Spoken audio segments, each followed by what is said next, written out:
Today I'm going to teach you how to use these amazing berries or nuts called soap nuts to make your own detergent. The wonderful thing about soap nuts is they're free from chemicals, they're great for our skins, and they're fantastic for the environment.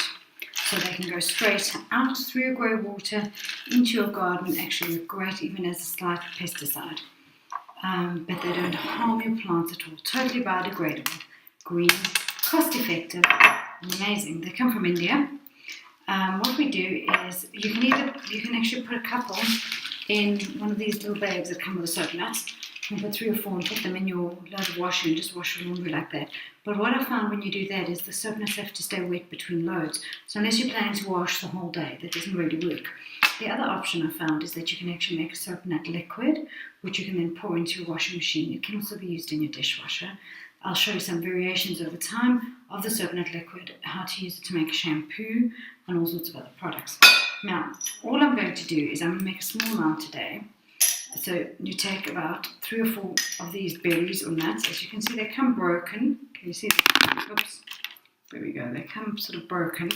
Take 3 or 4, pop them into a pot.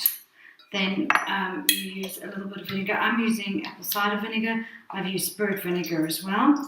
Half a cup of vinegar, and then gets added to them. You can see there. That's about half a little more.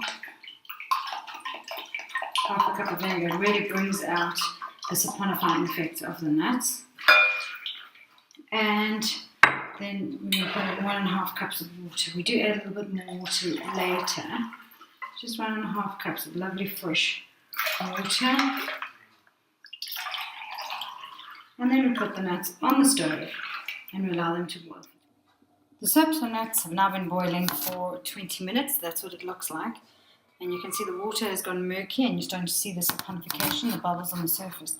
Normally I would just use a potato squash. I don't have one. So I'm just using this mug just to actually squash the kernels to get the full use out of them. When I have lemons in the house, I use the rind of the lemon and allow it to boil in with the nuts. It improves the smell because there's a very distinct soap nut smell as it's boiling. It's not so bad on the washing. In fact, once it's rinsed out, you don't even smell it on the clothing. So normally I add those and they also help with whitening. And now add another 2 cups of water and allow it to continue to boil. Basically at this point we're boiling the excess water out and really getting every little bit of the saponifying effect of the nut out. Okay, some time's passed since the last section. I allowed the soap nuts to boil for another 15-20 minutes and then allowed them to cool slightly. Now all I'm doing in the final part of this demonstration is straining the soap nut liquid out and to show you what is left behind. Basically, you're left with a few very soft nuts which can go straight into your compost bin. Remember, the wonderful thing about the soap nut liquid is you do not need any fabric softeners with it, and it is great for people with eczema and other skin allergies. I'm going to add, for the first time, I've actually not done this before, some lavender essence. I'm going to add 10 drops into this. 5, 6, 7, 8, 9, 10. Ooh, and a bit more. And what I would firmly suggest is using about a tablespoon for a 5 kilogram load because it is actually very concentrated. Enjoy.